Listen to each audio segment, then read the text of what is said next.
what's up, it's Grace, and today I'm going to be doing the Fictional Boyfriends tag, and this tag was created by Rachel over at Rachel Reads, so if you want to check out that really cool video, I will link it down below. I have quite a lot of fictional boyfriends, so I feel like this tag is perfect because I can give some of them the recognition they deserve, which, you know, they're a big part of my life, and I feel like you all should know about them, so let's get into it. So the first one is the most romantic boyfriend, and for that I'm gonna go with Cricket from Lola and the Boy Next Door.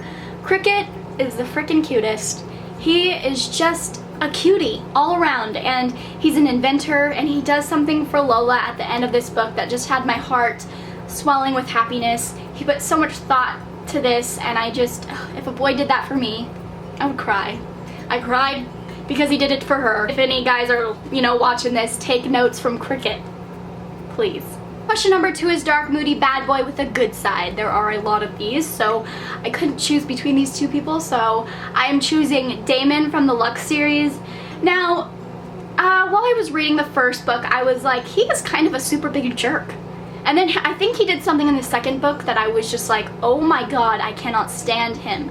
But then he redeemed himself with all of his nice romantic ways and how much he loved Kat, or Katie.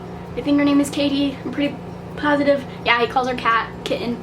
Anyway, he has such a good side to him, and he's just, you know, he's misunderstood like many YA male leads are. For the second one, I'm choosing Magnus from the Fallen Kingdom series. Does Magnus have a good side? I think it's there under all the layers of bad. He's just morally ambiguous, I guess you could say. I have yet to really see his good side, but if he doesn't have one, per se, I wouldn't really care because I just really enjoy him as a character. Number 3 is Paranormal Boyfriend, and I do not read a lot of paranormal, but I just recently read one or concluded the trilogy for it.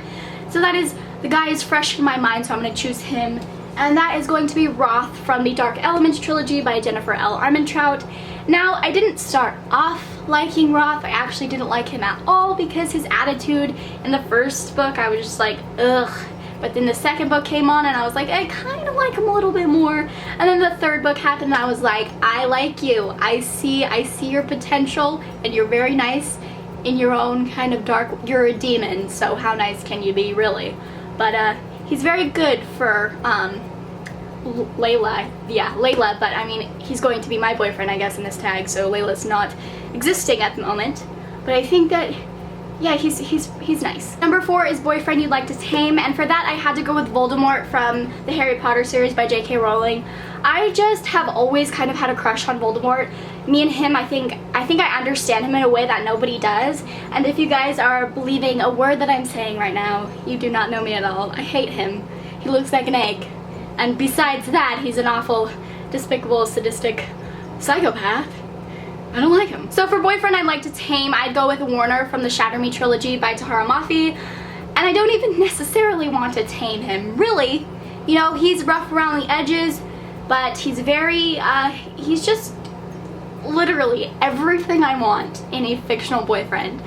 I say it all the time. Warner just has a piece of my heart, and I do not really want to change anything about him. He is quite, he's again morally ambiguous, but I adore him with all my heart, and I don't even, again, necessarily want to tame him. He can just, you keep being you, Warner.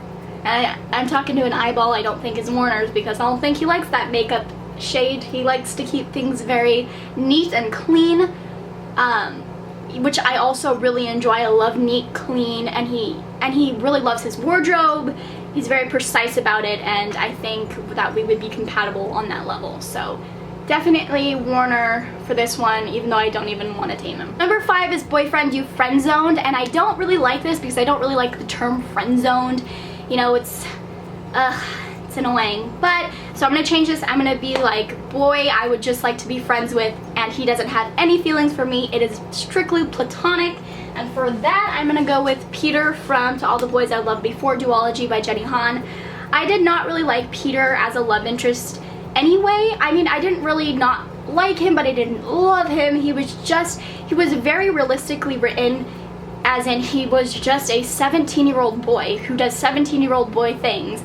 And sometimes they're not the smartest, sometimes they're not the wisest, and sometimes they got on my nerves.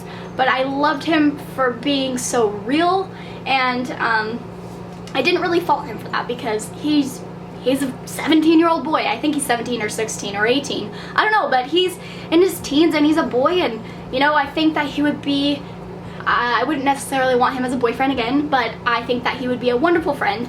And yes, so that's that. Number 6 is your soulmate, and for that I had to go with Gansey from The Raven Cycle by Maggie Stiefvater. If you guys aren't aware, I'm kind of obsessed and in love with him hardcore.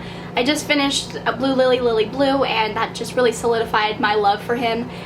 The reason why I love Gansey so much is because he's so passionate about something that he's trying to find throughout these books, and from his passion, I love it so much, and it's very rare that I see a character so incredibly passionate about something.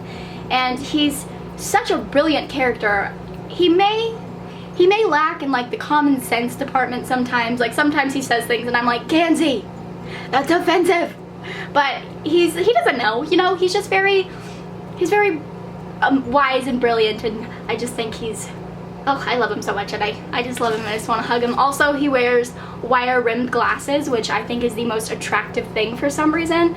Like when he's described, because he has like insomnia, I don't know really why I said that. I guess he wears his glasses a lot at nighttime when he can't sleep, and when Maggie Stiefvater describes it, I'm just like, oh, I love you so much. Number 7 is boyfriend you want to elope with, and for that I'm going with Captain Thorn from the Lunar Chronicles by Marissa Meyer.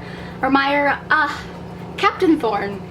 He is full of funny, silly ideas, and eloping would be a funny, very adventurous idea that I think that he never takes life too seriously. So I'd be like, oh my god, are we seriously gonna elope? And he'd be like, oh hell yeah, let's go do it right now. And I'd just be like, okay, alright.